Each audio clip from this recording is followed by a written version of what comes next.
Bismillahirrahmanirrahim. Assalamualaikum warahmatullahi wabarakatuh. Bagaimana kabarnya mahasiswa? Semoga dalam keadaan sehat walafiat dan berbahagia ya. Baiklah, untuk pertemuan kali ini dengan saya Bu Artati adalah materinya tentang keperawatan maternitas, dan saya akan membahas masalah konsep keperawatan maternitas. Sebelumnya memang beberapa kali pertemuan ke depan itu nanti dengan saya ya. Yang pertama diawali dengan konsep, dan untuk RPS maupun untuk kontrak belajar udah diberikan oleh Bu Siti Mulida sebagai koordinator. Oke, ini hanya sebatas gambaran numpang lewat nih ya.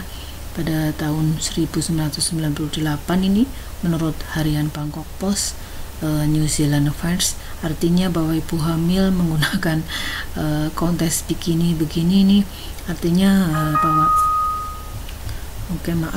bahwa kehamilan ini memang bukan merupakan hal yang harus ditakuti atau mungkin menjadi stresor tersendiri, tapi kita harus menerima dengan lapang dada dan rasa bahagia, itu jelas.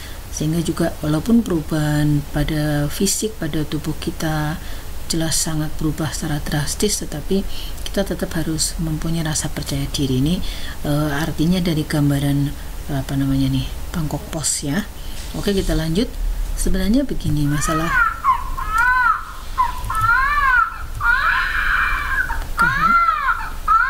untuk konsep keperawatan maternitas ini, intinya menurut definisi adalah suatu pelayanan keperawatan profesional yang ditujukan kepada wanita usia subur, WUS ya, yang berkaitan dengan gangguan sistem reproduksi, terus wanita pada masa kehamilan atau antenatal, masa melahirkan atau intranatal, terus masa nifas atau postnatal dan bayi sampai dengan usia 28 hari.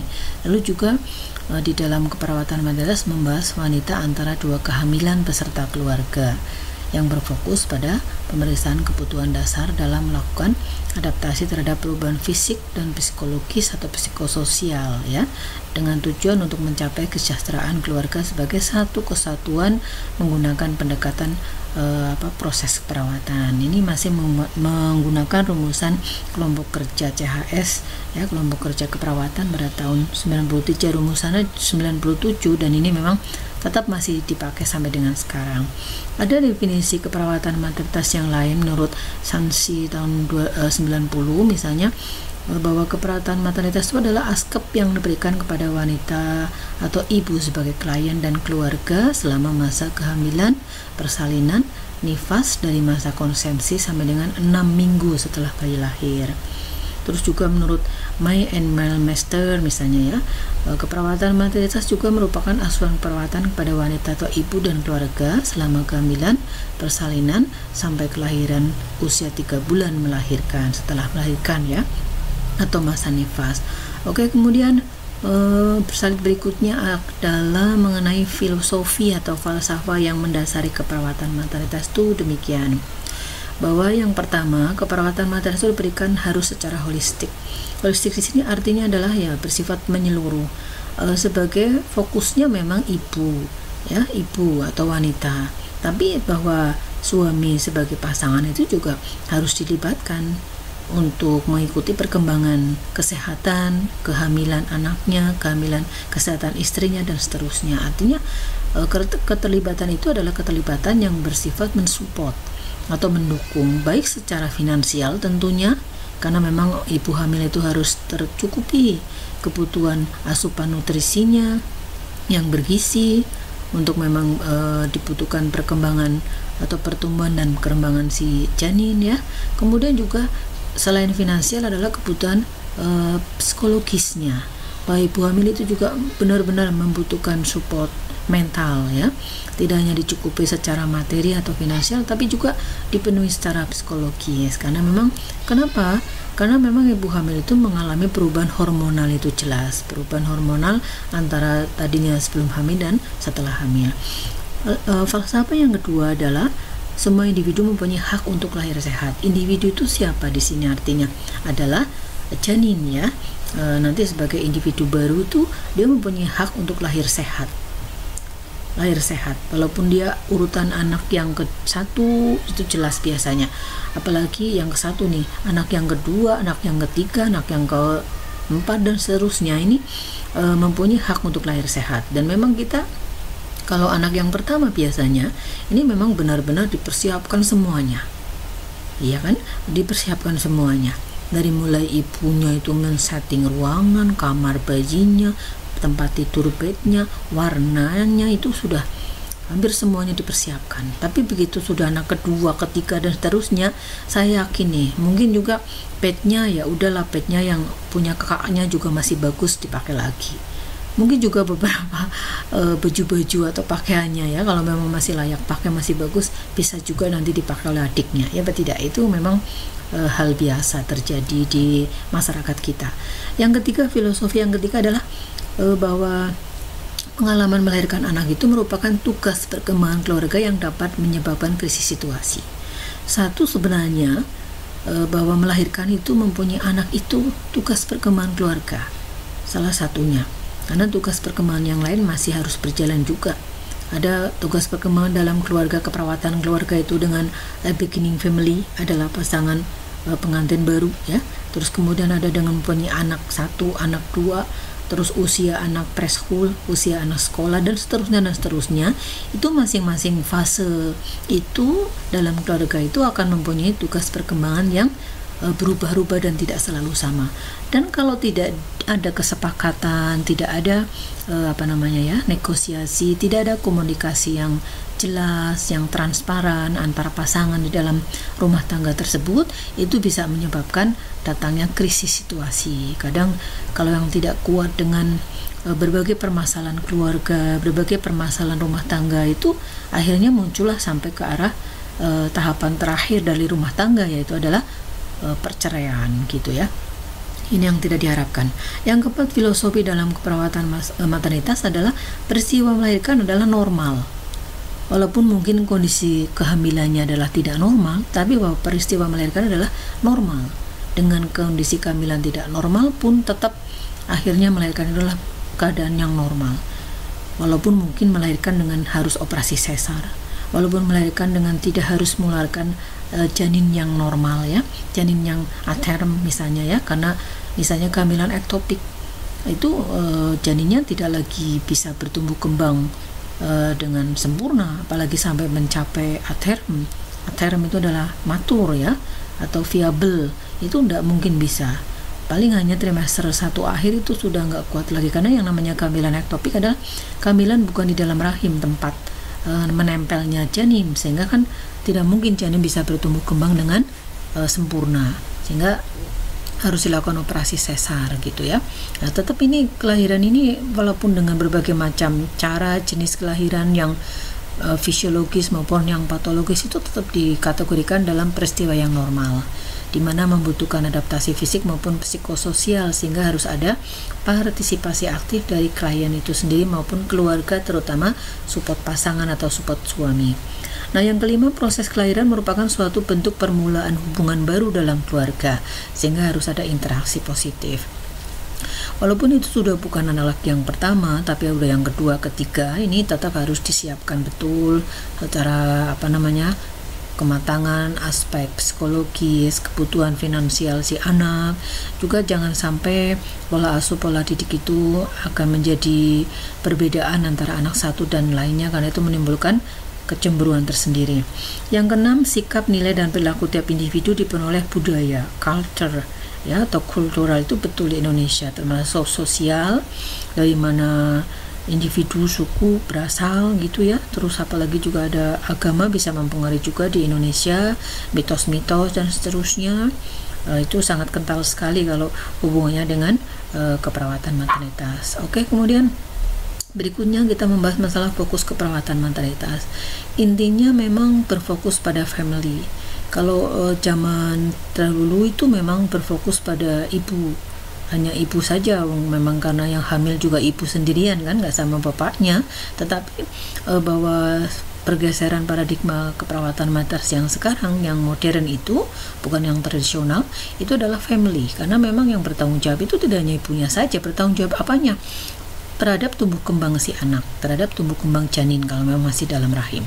Itu adalah atas juga peran serta kontribusi dari seorang ayahnya untuk memenuhi kebutuhan nutrisinya, asupan gizinya, kesehatannya, dan seterusnya. Lalu juga yang kedua adalah community, berfokus komunitas. Artinya kalau ibu hamil dalam satu RT itu mestinya ada data juga kader kesehatan yang mendata, karena ibu hamil itu tidak selalu ibu hamil dalam kondisi status kesehatan yang normal atau fisiologis.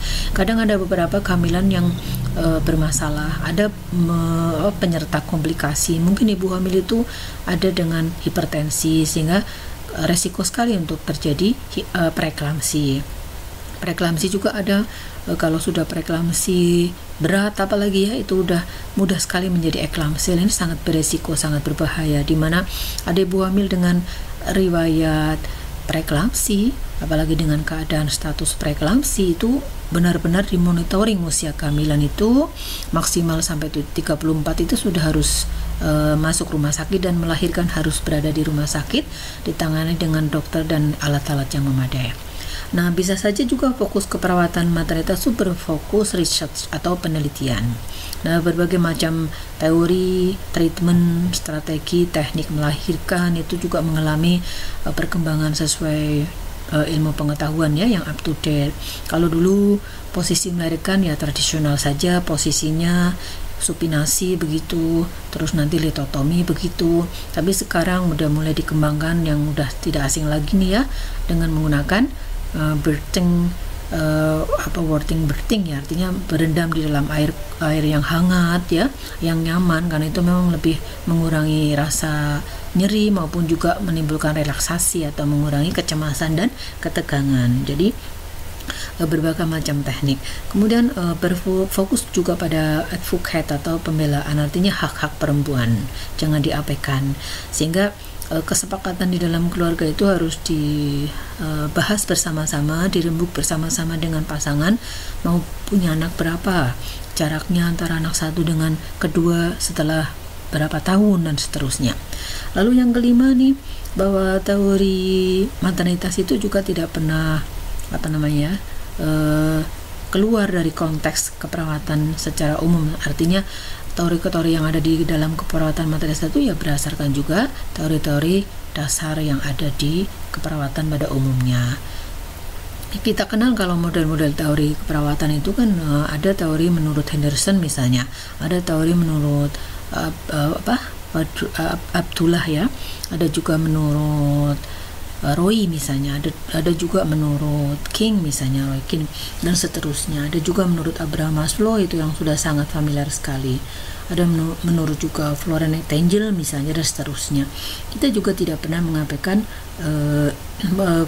teori-teori yang sudah ada sebelumnya. Nah, kalau di keperawatan maternitas, teori yang dipakai adalah Gordon ya. Jadi untuk nanti dalam aspek pengkajian fungsional pada keperawatan maternitas itu menggunakan aplikasi teorinya Gordon begitu. Lalu untuk beberapa tindakan yang bersifat independen dalam maternitas itu bersifat teaching dan counseling. Kemudian untuk promotion health atau promosi kesehatan juga kita menggunakan penkes edukasi kesehatan yang banyak sekali topiknya, yang memang merupakan kewenangan keperawatan maternitas itu banyak sekali. Dari mulai misalnya bagaimana ANC, antenatal care, bagaimana asupan nutrisi pada ibu hamil trimester 1, trimester 2 maupun trimester 3 dan seterusnya, perawatan payudara dan seterusnya ya. Terus juga cara memandikan bayi, atau juga cara mengganti popok bayi misalnya, posisi menyusui yang benar dan seterusnya. Itu udah banyak sekali topik-topik yang hubungannya dengan promotion health. Kemudian yang kedelapan, bahwa seorang perawat maternitas misalnya ya, itu harus mampu memahami kondisi yang stressful dialami oleh ibu-ibu hamil maupun ibu yang mau melahirkan, dan ibu postpartum juga, sehingga memang ini stressful condition ini benar-benar dialami oleh setiap wanita. Seandainya saja ibu hamil itu kondisinya fisiologis pun sudah mengalami rasa cemas dan ketegangan, ya. Yang hamil, yang melahirkan, yang post nifas misalnya, apalagi juga ditambah seandainya ditambah dengan adanya faktor-faktor komplikasi penyerta seperti yang saya contohkan, ibu hamil kok dengan ada preeklamsi itu sudah sangat berisiko sekali. Ibu hamil dengan ada kelainan malpresentasi janin misalnya, ya, janinnya kok letaknya sungsang, janinnya kok letaknya lintang, apalagi juga ada kasus misalnya ketuban pecah dini, KPD dan seterusnya, atau mungkin bayi besar, ya, dan seterusnya, atau gemeli, bayi kembar dan seterusnya. Itu merupakan kondisi stressful condition, ya. Apalagi juga kalau menggunakan pemeriksaan USG itu bisa terlihat betul kondisi janin di dalam rahim, itu bisa mengetahui betul apakah janinnya memang sesuai dengan jenis kelamin yang diharapkan atau mungkin tidak. Itu juga mempengaruhi kondisi psikologis ibu, apalagi kalau ditemukan ada kondisi-kondisi patologis, artinya mungkin janin lahir tapi nanti dengan mengalami kecacatan fisik misalnya dan seterusnya. Oke, kemudian sehingga pendekatannya pada keperawatan maternity ini menggunakan pendekatan secara personal, kultural atau culture, terus religius maupun secara umum, ya, pendekatan ya rasa saling percaya. Nah, di dalamnya otomatis tujuannya itu meningkatkan kesejahteraan atau kesehatan keluarga yang setinggi mungkin levelnya, ya. Ini pada fokus keperawatan maternitas. Oke, slide berikutnya adalah tujuan keperawatan maternitas. Ini intinya memberikan asuhan perawatan pada wanita selama 3 trimester, ini pada trimester kehamilan sampai dengan nanti masa puerperium atau masa nifas. Care of women during 3 trimester, ya. Lalu kemudian juga perawatan pada bayi atau pada anak pada periode perinatal. Jadi kita ingat batasannya untuk yang masuk dalam area keperawatan maternitas itu adalah dari usia 0 sampai 28 hari. Dan setelah usia lebih dari 28 hari itu masuk ke dalam keperawatan anak. Dan seterusnya. Kemudian ini membantu WUS dan PUS dalam menghadapi kehamilan dan masalah reproduksi, memberikan informasi adekuat tentang proses kehamilan sampai dengan kelahiran dan perawatan bayi. Ya, ini untuk tujuan-tujuannya mensupport ibu hamil, terus membantu memahami persiapan mental kemungkinan ditemukan adanya kecacatan pada bayinya misalnya. Apalagi juga banyak kasus misalnya melahirkan ternyata bayinya meninggal di dalam kandungan atau meninggal setelah dilahirkan, itu juga benar-benar dibutuhkan support mental bagi ibu beserta keluarganya. Oke, selanjutnya adalah pergeseran paradigma keperawatan maternitas. Tadi di awal saya jelaskan bahwa sekarang tuh untuk paradigma keperawatan maternitas sudah berfokus pada family, bukan lagi pada ibu seorang diri misalnya. Selain itu juga home care, ya, secara community oriented itu adalah sekarang udah banyak ditekankan untuk home care atau didatangi keluarga, didatangi rumah-rumah ibu hamil, ibu nifas gitu, ya, untuk diberikan edukasi, untuk diberikan care, ya, dan askep dan seterusnya. Melibatkan keluarga, apalagi kalau menentukan alat kontrasepsi, kita memberikan penkes, ya, karena memang untuk kewenangan memasang alat kontrasepsi adalah bukan perawat tapi adalah kewenangan tenaga bidan. Sehingga tapi kalau untuk memberikan pendidikan kesehatan kita diperbolehkan mungkin penggunaan alat kontrasepsi yang nanti akan disepakati antara pasangan itu harus dirembuk bersama antara suami dan istri, dan juga ditentukan berbagai macam faktor kesehatan. Ini faktornya banyak untuk memilih alat kontrasepsi hormonal atau yang non hormonal. Memang yang sangat beresiko yang hormonal, ya. Itu untuk materi itu akan dibahas sendiri nanti.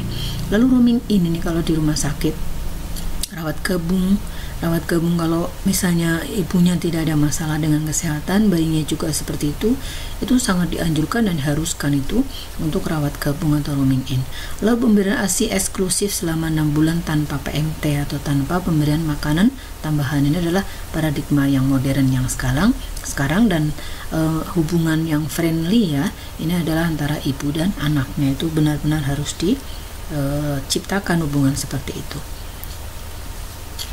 Berikutnya adalah tentang family center care itu ya, yang berfokus ke family, bahwa pergeseran sekarang untuk perawatan maternitas itu adalah kenapa, apa perbedaannya dengan yang tradisional. Oke, kalau yang family center care ini adalah sekarang sudah ada kelas-kelas prenatal. Jadi kalau ibu hamil mau mengikuti senam hamil misalnya, bisa konsultasi dulu ya. Boleh nggak mengikuti senam hamil, mulai usia berapa? Karena kalau ada kontraindikasi tidak diperbolehkan ibu hamil mengikuti senam hamil. Mungkin misalnya konsultasi tentang bagaimana sih cara menyusui yang benar, bagaimana sih cara mengganti popok, terus juga mungkin tali pusat, perawatan tali pusat dan seterusnya. Terus kemudian ciri-ciri yang lain dari family care ini, berfokus pada family ini untuk maternitas, ada partisipasi dari keluarga terutama pasangan. Terus bisa juga diperbolehkan suami ikut hadir dalam ruang persalin atau operasi, ini tergantung aturan rumah sakit ya. Ada juga yang membolehkan, ada juga yang tidak. Lalu penggunaan kamar bersalin seperti rumah sendiri, setting ya, warnanya, alat-alatnya diperbolehkan dibawa masuk ke ruangan misalnya. Ini biayanya lebih mahal biasanya karena di setting kayak di rumah sendiri atau mungkin seperti di hotel. Kunjungan atau jam besuk tidak terlalu ketat. Kontak ibu bayi sedini mungkin atau disebut sebagai bonding attachment. Ini harus dilakukan pada saat mulai selesai proses persalinan atau kala 2 sudah terlewati, sehingga masuk kala uri atau kala pengeluaran plasenta. Nanti bayi itu sudah ditempelkan ke puting ibunya untuk skin to skin ya, untuk latch on mencari puting susu ibunya, itu namanya udah bonding. Jadi udah menit-menit pertama atau awal setelah proses persalinan selesai, itu langsung si bayi itu setelah dibersihkan mukanya itu langsung ditelungkupkan di dada ibu untuk mencari puting susu. Itu namanya latch on untuk skin to skin ya, itu istilahnya bonding attachment. Rooming in dan partisipasi keluarga dalam ICU, kalau memang harus ada yang masuk ke ruang ICU. Mungkin kalau preeklamsi itu ibu setelah melahirkan itu tidak dibawa masuk ke ruang postpartum, tapi memang harus masuk rawat di intensive care unit karena harus dimonitoring tensinya, tingkat kesadarannya, jangan sampai terjadi eklamsi atau jangan sampai terjadi kejang, dan dimonitoring betul ya. Sehingga memang tidak terjadi kejang, dan disitu diberikan antikonvulsan yang biasanya dipakai adalah magnesium sulfat atau MgSO4. Dan pemulangan klien secepat mungkin ini kalau udah berfokus pada family care sekarang dibanding dulu ya. Kadang-kadang ibu hamil yang melahirkan normal atau fisiologis itu bisa cuma 1 hari itu sekarang mondok di rumah sakit, paling hari kedua sudah boleh pulang. Nah, kalau operasi rata-rata misalnya seperti di Margono, paling kalau tidak ada masalah termasuk normal fisiologis, itu biasanya hanya mondok cukup 3 hari, hari keempatnya sudah pulang ke rumah misalnya seperti itu. Dan ibu nifas sekarang itu harus sudah cepat-cepat melakukan ambulasi dini. Misalnya yang penting tidak ada hipotensi, tidak ada hipertensi, tidak ada kontraindikasi istilahnya, itu dianjurkan untuk cepat-cepat melakukan ambulasi dini karena untuk membantu pengeluaran lochea.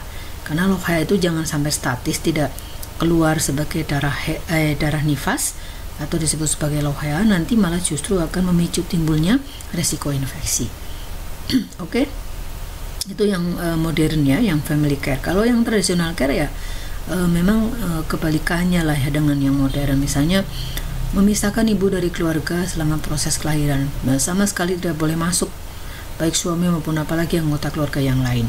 Nah, rute pemindahan pasien terlalu lama, melarang ibu beraktivitas. Nah, kalau yang di family care itu kan harus ambulasi dini, kalau ini dilarang beraktivitas, suruh tiduran saja. Lalu kemudian rutinitas menggunakan obat-obatan. Jadi kalau sekarang kalau memang benar-benar tidak perlu dikasih antibiotik ya tidak usah. Nah, antibiotik kalau sekarang itu hanya diberikan pada ibu habis melahirkan, itu yang melahirkannya dengan operasi sesar misalnya. Kalau yang normal fisiologis tidak perlu obat-obatan untuk antibiotik, paling hanya mungkin mengurangi rasa nyeri, itu pun kalau diperlukan. Kalau tidak usah pakai obat-obatan. Kalau dulu juga tidak ada support system, terus kontak orang tua dan bayi kurang, terus banyak sekali minum bayi itu dengan botol. Nah, kalau sekarang kan dengan menggunakan pipet. Andai kata pun dengan botol ini udah pilihan yang terakhir. Jangan sampai menggunakan botol itu untuk tren ya, biar dikata nanti modern atau apa, itu malah salah. Menggunakan botol itu adalah banyak sekali menimbulkan resiko-resiko infeksi, juga bayi diare atau mencret, apalagi hubungannya dengan higienis ya. Kemudian juga waktu kunjungan dibatasi. Kalau dulu rooming in belum efektif dan tidak ada follow up, serta kontrol postpartum itu lama, lebih dari 6 minggu. Kalau sekarang cepat pulang dan silakan cepat angkat jahitan, cepat kontrol postpartum, lalu ibu udah sehat seperti biasa. Oke. Kaitannya dengan tren isu di keperawatan maternitas ini ya, ada nggak tren dan isu yang di keperawatan maternitas itu yang paling banyak adalah tentang kejadian abortus atau aborsi. Ini adalah terminasi kehamilan, di mana yang namanya aborsi ini ada dibagi menurut beberapa klasifikasi atau jenis ya. Ada abortus atau aborsi yang memang diperbolehkan, ada yang tidak. Secara umum abortus itu ada yang dibagi menjadi dua, disengaja dan tidak disengaja. Kalau yang tidak disengaja ya berarti terjadi dengan sendirinya karena tidak disengaja. Mungkin karena memang kelelahan, stres fisik, aktivitas berlebihan, stres juga mental dan seterusnya. Itu tidak disengaja, atau mungkin terjatuh, kena benturan dan segala macam. Itu tidak sengaja. Tapi kalau disengaja ya otomatis ada upaya kriminal di dalamnya. Makanya juga ada pembagian yang bersifat abortus itu adalah bersifat terapeutik, untuk pengobatan ini diperbolehkan. Ada juga yang bersifat kriminal gitu ya. Kalau yang terapeutik ya diperbolehkan atau legal secara aspek hukum. Nah, kemudian angka abortus di Indonesia kita tahu ini udah banyak sekali kalau dilaporkan secara statistik ya, tapi kan tidak semuanya ini bisa terdata dengan baik. Nah, yang jelas ini masih merupakan tren dan isu. Kemudian yang kedua adalah sex selection dan genetic engineering. Ini adalah pemilihan jenis kelamin menggunakan metode-metode yang canggih. Jadi bisa memilih anaknya itu nanti yang dilahirkan sekarang itu, misalnya anaknya jenis kelaminnya perempuan atau laki-laki, itu bisa mengikuti program-program sex selection and genetic engineering, tapi juga biayanya mahal ya. Sama seperti menggunakan inseminasi atau teknik in vitro atau bayi tabung.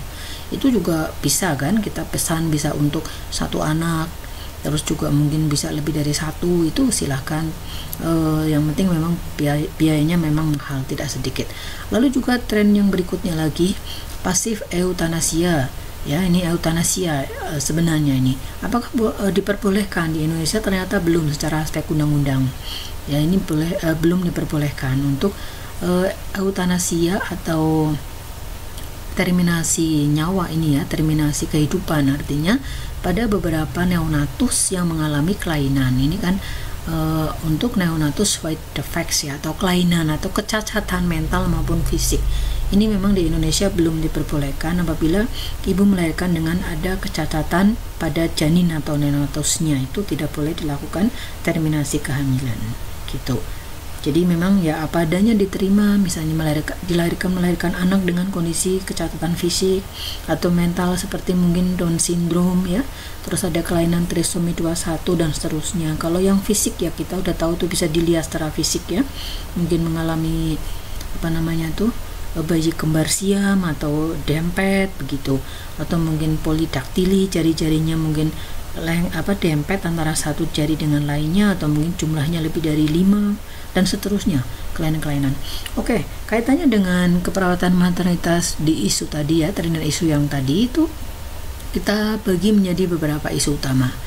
Kalau kaitannya dengan Indonesia kita ini, isu utama di dalam keperawatan maternitas adalah kemiskinan. Kenapa angka kemiskinan? Karena mengarah ke arah kejadian stunting dan juga gizi buruk. Kita tahu apalagi sekarang dengan musim pandemi COVID ini seperti ini, banyak orang kehilangan pekerjaan, kehilangan penghasilan dan lain sebagainya, termasuk angka perceraian ya. Di era COVID seperti ini malah angka perceraiannya meningkat. Itu faktor utama penyebabnya paling banyak adalah ekonomi. Karena memang tidak kuat lagi dengan tuntutan ekonomi yang biaya hidup yang tinggi dan seterusnya. Ini di dalam keperawatan maternitas, kemiskinan menjadi salah satu faktor yang menentukan kualitas anak, kualitas keluarga dan seterusnya. Karena bahwa sebuah kesehatan, status kesehatan, asupan nutrisi, sandang pangan, pendidikan itu kan juga membutuhkan biaya. Sehingga kalau untuk kategori orang-orang yang kurang beruntung atau kita sebut sebagai kemiskinan, itu artinya akan menyumbang persentase yang lumayan tinggi bagi kejadian stunting, bagi kejadian gizi buruk, terus anak putus sekolah, akhirnya juga meningkatkan kriminalitas. Ini larinya ujungnya ke situ ya, untuk isu utama ini di Indonesia khususnya. Lalu yang kedua adalah isu kesehatan pada ibu remaja. Ibu remaja artinya ibu atau wanita yang usianya masuk usia remaja sebenarnya, tapi dia harus sudah mempunyai anak. Nah, sebenarnya batasan untuk usia itu punya anak itu kapan? Kalau undang-undang perkawinan itu memang dibolehkan wanita menikah misalnya usia 18 tahun. Tapi kalau menurut kesehatan maternitas atau reproduksi itu seharusnya itu minimal sekali itu adalah 20 tahun. Jadi kalau 18 tahun kan kurang dari 20. Kenapa seperti itu?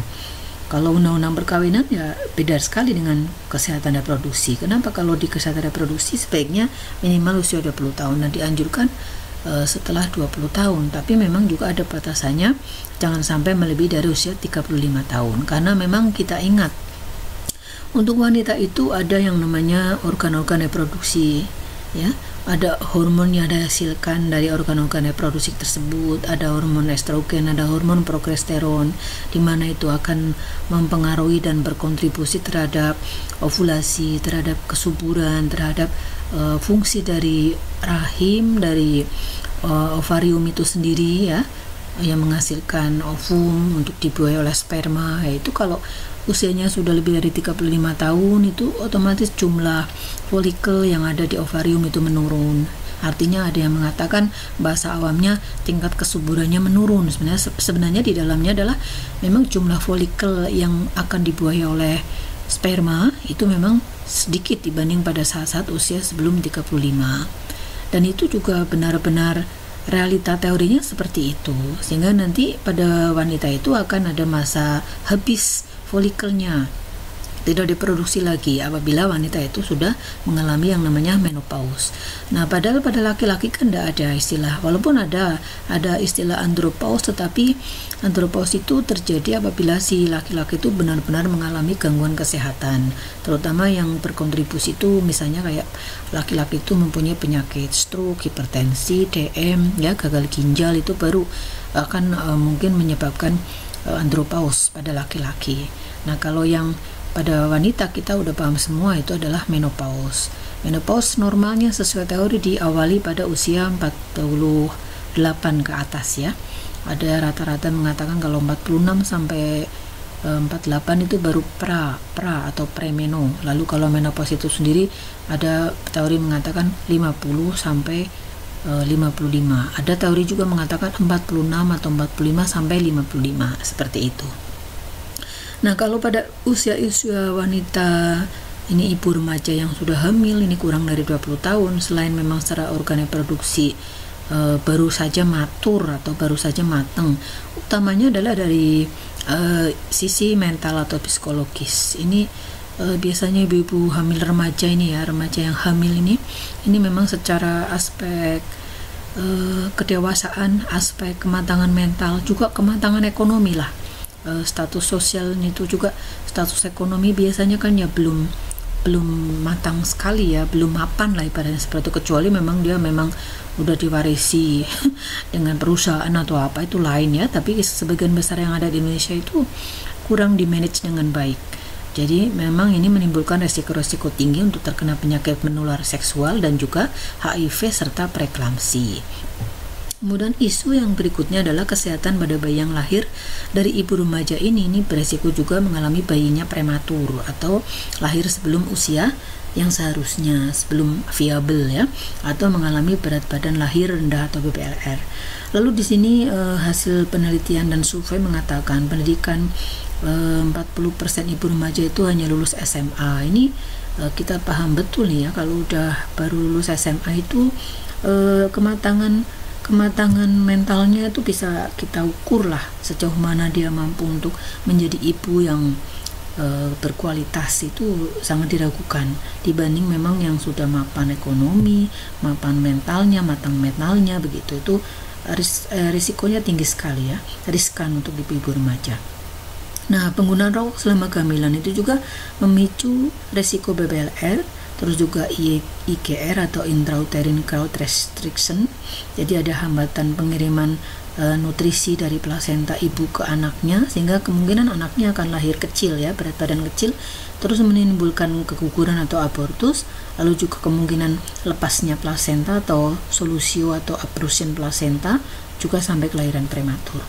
Nah, penggunaan rokok yang dimaksud di sini adalah baik ibunya itu sendiri sebagai perokok aktif maupun hanya sebagai perokok pasif. Otomatis kalau perokok pasif ya yang merokok suaminya, tapi potensial menyebabkan kondisi-kondisi yang tidak diinginkan ini juga sama, baik perokok pasif itu juga mempunyai resiko yang negatif yang sama. Kemudian juga ada penyalahgunaan obat selama kehamilan, penggunaan alkohol dan obat terlarang. Ya, ini tidak hanya di maternitas, ini memang gaya hidup atau lifestyle yang tidak baik ya, sehingga tidak boleh ada. Apalagi kalau ibunya itu sedang hamil, ada anak kecil, itu sangat mengganggu proses pertumbuhan dan perkembangan. Oke, lingkup kewenangan dan tanggung jawab ini tanggung jawab siapa, kewenangan siapa. Otomatis kalau di rumah sakit yaitu masuk dalam rumah sakit, ada di RB, ada puskesmas, ada di masyarakat. Nah, keluarga di dalamnya adalah merupakan bagian dari masyarakat, sehingga memang bahwa masyarakat atau community itu merupakan juga fokus yang bersentral juga pada komunitas keperawatan maternitas, sehingga kalau ada melahirkan di rumah sendirian, tidak ada yang mendampingi, tidak ada yang menemani, itu sangat dianjurkan jangan sampai seorang wanita itu di rumah sendirian mengurusi bayi, tidak ada yang mendampingi, karena itu menimbulkan stres tersendiri. Nanti akan ada kejadian-kejadian mungkin yang tidak diinginkan. Harus ada support ya, harus ada support mental dan support dari keluarga yang lain. Kemudian ini tanggung jawab siapa? Ini berfokus pada pemenuhan kebutuhan klien dalam adaptasi terhadap perubahan fisik dan psikososial. Nah, ini nanti dengan Bu Siti Maulida membahas masalah psikososial pada ibu postpartum misalnya, itu sangat berisiko untuk mengalami perubahan-perubahan secara hormonal sehingga mempengaruhi psikologisnya. Ada disebut sebagai ibu postpartum mengalami baby blues, ada disebut sampai depresi postpartum, sampai psikosis postpartum. Nah, ini sangat berisiko, nanti anaknya mungkin malah bukannya dirawat dengan baik, tapi mungkin malah terjadi hal-hal yang tidak diinginkan. Oke, selanjutnya adalah tentang sasaran keperawatan maternitas sesuai dengan konsep definisi dan filosofi dalam keperawatan maternitas. Ini sasarannya yang pertama adalah WUS atau wanita usia subur, yang kedua adalah PUS pasangan usia subur, berikutnya ibu hamil dan janinnya atau bumil, lalu BUFAS atau ibu nifas dan bayinya. Jadi kalau ibu hamil dengan janinnya, kalau BUFAS dengan bayi, berikutnya adalah keluarga. Nah, tentang perspektif keperawatan maternitas, ini beberapa paparan ini dari survei ya. Ini merupakan data yang memang membantu tenaga keperawatan, khususnya area maternitas, keperawatan maternitas, untuk benar-benar melakukan perawatan itu atau caring itu, pemberian pelayanan itu benar-benar harus ini program pemerintah juga ya yang ikut andil atau mempunyai peranan juga sangat penting, karena kita tahu Indonesia ternyata sebagai negara berkembang ini untuk angka bayi lahir mati sebelum usia 1 bulan ini mencapai angka sampai 98% terjadi di negara berkembang seperti Indonesia dan paling tinggi di ASEAN. Jadi kalau diperkirakan dalam tahun itu tiap tahun sekitar 8 juta bayi lahir mati sebelum usia 1 bulan. 98% itu mendekati 100, itu dekat sekali dengan 100 ya, tinggal 2% lagi. Dan terjadi di negara berkembang seperti Indonesia. Paling tinggi di ASEAN adalah Indonesia. Nah, ini luar biasa. Luar biasa beban pemerintah. Belum lagi melawan COVID ya. Apalagi juga ada beban pemerintah yang sangat luar biasa nih mengatasi kejadian angka bayi lahir mati atau kematian bayi atau AKB. Belum nanti ada angka kematian ibu yang juga kita masih menduduki angka lumayan tinggi nih di Indonesia. Jadi istilahnya di Indonesia tiap jam ada 10 bayi mati dari 520 bayi baru lahir, dan 2-3 ibu meninggal saat persalinan atau 228 dalam tiap 1000 proses persalinan. Dan kalau kita lihat IPM, indeks pembangunan manusia Indonesia itu juga berada di urutan ranking yang cukup jauh ya. Artinya ranking yang akhir-akhir ini. Dari 182 misalnya itu kita rankingnya 112, setingkat dengan Vietnam dan di bawah Malaysia, Thailand, apalagi Singapura misalnya. Gizi buruk di Indonesia sekitar 21,3%, dan resikonya itu sampai 3,5 lebih tinggi terjadi pada keluarga miskin. Tadi isu utama kan adalah faktor kemiskinan. Nah, kemudian masih lanjut tentang kaitannya dengan perspektif, sehingga kita punya ekspektasi. Angka kematian bayi itu menurun, ekspektasinya itu harapan kita semua, terutama juga pemerintah. Dari 35 pada tahun 2012 menurut survei SDKI, kemudian menjadi 26 per 1000 kelahiran hidup pada tahun 2015. Nah, kita udah tahun 2020 nih.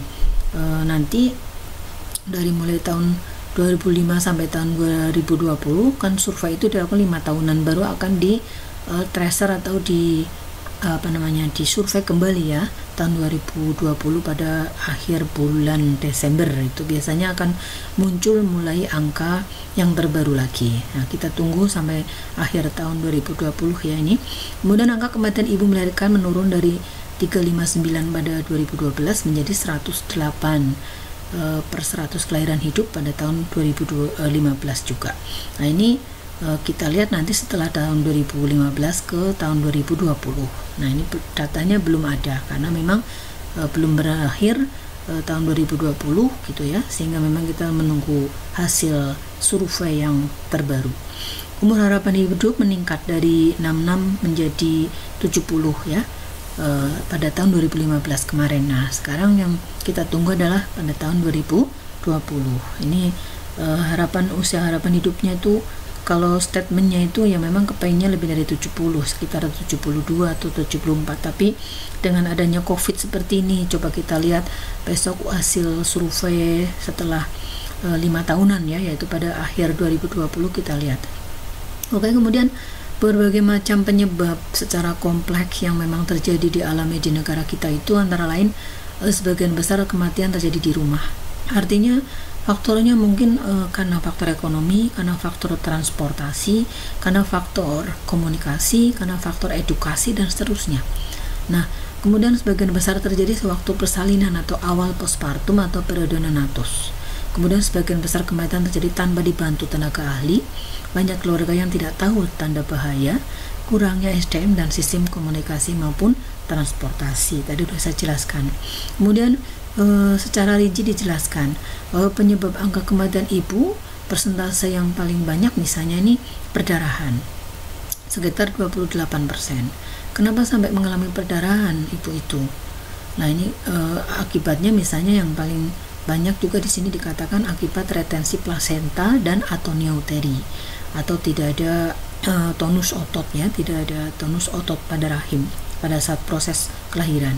Terus kemudian oleh karena eklamsi 12-13% lumayan, parto selama 9%, komplikasi aborsi dan infeksi 11%. Kemudian untuk penyebab AKB atau angka kematian bayi itu adalah sebagian besar ISPA, adanya komplikasi, ISPA dan komplikasi, terus perinatal, perinatal dengan diaren jadi satu cakupan sebesar 75%, lumayan tinggi.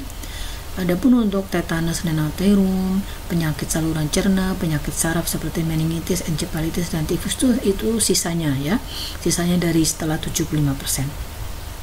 Kemudian selanjutnya kita tahu istilah T for sign terlalu, artinya peringatan 4 tanda terlalu, 4T ya. Yang pertama adalah terlalu muda saat menikah, akhirnya juga kemungkinan memberi peluang terlalu muda untuk saat hamil. Tadi saya jelaskan kurang dari 20 tahun. Kemudian terlalu tua saat hamil, kemungkinan juga akhirnya ini karena akibat mungkin terlalu tua saat menikah, tapi juga belum tentu udah menikah lama baru dikasih anak, itu juga sama ya. Yang jelas usia hamil yang pertama adalah terlalu tua. Terlalu tua di sini artinya lebih dari 35 tahun, itu udah sangat resiko tinggi. Ini tidak dianjurkan dan karena memang sangat berisiko tinggi. Lalu yang ketiga, terlalu banyak anak. Sekarang menurut ilmu BKKBN ya, itu adalah dianggap keluarga itu mempunyai tidak berisiko atau keluarga dengan grafida yang baik, riwayat yang baik, itu adalah maksimal anaknya 4. Jadi kalau sudah mulai anak yang kelima, 6 dan seterusnya, itu sudah dikatakan keluarga dengan mempunyai resiko tinggi. Jadi kalau menurut PNS yang diakui mungkin hanya sampai 3 anak, kalau menurut BKKBN itu maksimal adalah 4. Jadi kalau sudah angka 5 ke atas itu sudah mempunyai riwayat dalam keluarga resiko tinggi gitu. Nah, apalagi juga terlalu dekat jarak kelahiran atau jarak kehamilan ini adalah paritas. Jadi ada anak cuma 2, kan kurang dari 4, tapi jaraknya dekat sekali. Mungkin hanya berjarak 6 bulan. Mungkin ada apalagi kurang dari 6 bulan. Ini juga beresiko karena berisiko terhadap siapa? Berisiko dalam pola asuh, dalam pola tumbuh kembang. Karena mungkin anak yang pertama harusnya masih mendapatkan asupan ASI, ibunya sudah ada hamil lagi, sehingga kan ASI harus dihentikan. Beberapa asupan nutrisi yang sangat penting dari ASI tidak terpenuhi, karena begitu ibunya hamil, itu kan produksi ASINya sudah tidak lagi berjalan, sudah digantikan akan laktasi berikutnya untuk si anak atau si bayi yang ada di dalam rahim. Ini banyak sekali masalah-masalah yang kemungkinan bisa terjadi. Oke, kemudian 4 tanda yang lain, kalau tadi adalah terlalu, sekarang adalah terlambat. 4 juga tandanya. Yang pertama, terlambat mengenal masalah di rumah. Yang kedua, terlambat memutuskan untuk mencari pertolongan atau pelayanan. Yang ketiga, terlambat mencapai fasilitas pelayanan. Dan yang keempat, terlambat menerima pelayanan yang berkualitas. Nah, ini 4 terlambat ini kalau di dalam keperawatan material itu harus benar-benar dihindari kalau bisa, ya, kalau bisa harus dihindari. Selanjutnya, paket intervensi dari pemerintah. Sebenarnya pemerintah kita itu banyak sekali program-program atau paket intervensi yang sudah di launching, sudah dicanangkan dan sudah digalakan, ya, termasuk yang terakhir-terakhir sebelum stunting. Sebelum stunting juga ada untuk menaikkan lewat desa siaga dan seterusnya, baru nanti ada stunting, baru sekarang adalah COVID begitu. Nah, oke. Contoh misalnya paket intervensi pada kesehatan pra-pregnans, pada calon pengantin misalnya, ya, itu ada dianjurkan untuk imunisasi TT misalnya, ya. Terus nanti juga pre-pregnancy itu bisa berlaku juga bagi keluarga yang sudah punya anak 1. Nanti untuk jaraknya diatur untuk anak kedua berapa tahun, ini makanya ada konseling KB. Deteksi dini penyakit sebelum hamil, nutrisi dan pemenuhan mikronutrien, preventif dan penanganan infeksi, serta hindari konsumsi obat-obatan, rokok maupun alkohol.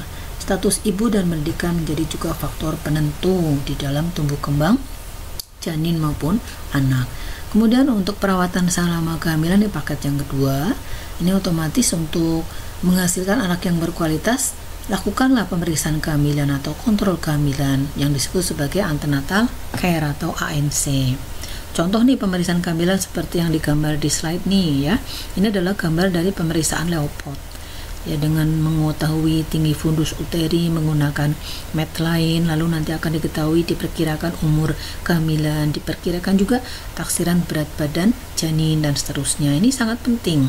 Terus posisi kepala ada di mana, karena yang normal adalah kepala ada di bawah, ya, bukan di samping, bukan di atas, sehingga letaknya presentasi kepala atau preskep gitu, ya, bukan lagi mal presentasi dan seterusnya. ANC itu sangat penting sekali bagi setiap ibu hamil. Apalagi nanti kalau mampu secara ekonomi dilakukan pemeriksaan USG, sehingga di situ akan lebih bisa diketahui apakah memang tidak ada kelainan-kelainan yang dialami oleh si janin dan ibunya, sehingga seawal mungkin, sedini mungkin bisa ditangani dengan baik.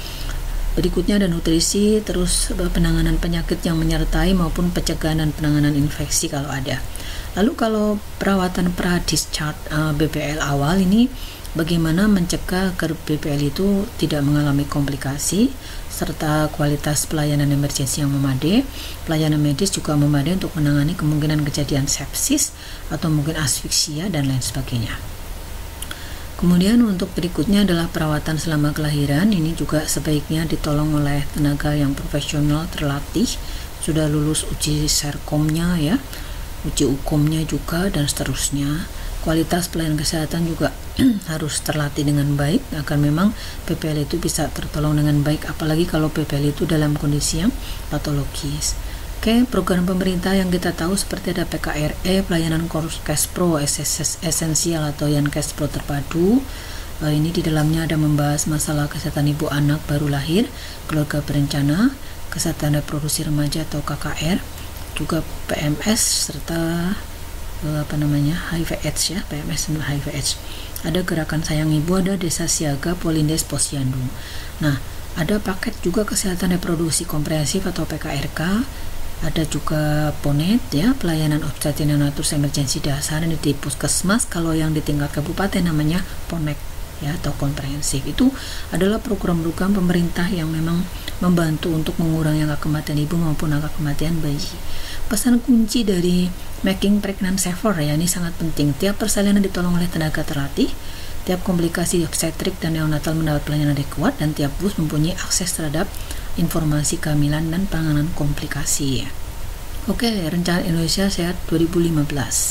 Nah, ini kita tayangkan masih yang 2015, sedangkan yang 2020 masuk dalam program, dan nanti kita lihat karena tidak begitu beda jauh, apalagi ini ada COVID ya, artinya mungkin beberapa program tidak tercapai, banyak yang tidak tercapai. Ada peningkatan akses dan cakupan pelayanan kesehatan ibu dan BPL yang terjangkau oleh masyarakat secara aspek biaya atau yang cost effectiveness, membangun kemitraan baik kerjasama lintas program sektoral, mendorong pemberdayaan wanita dan keluarga, juga mendorong keterlibatan masyarakat. Namun demikian ada beberapa faktor terutama yang mempengaruhi sosial ekonomi, iptek kesehatan dan etik, kontabilitas dan liabilitas profesi, serta perubahan peran gender dan struktur keluarga. Nah, demikian untuk materi tentang konsep keperawatan maternitas, dan kita lanjutkan untuk pertemuan berikutnya lagi akan membahas masalah asuhan perawatan pada kehamilan normal atau fisiologis terlebih dahulu. Kiranya cukup sekian. Terima kasih atas perhatiannya dan mohon maaf kalau ada salah kata. Saya akhiri. Wassalamualaikum warahmatullahi wabarakatuh.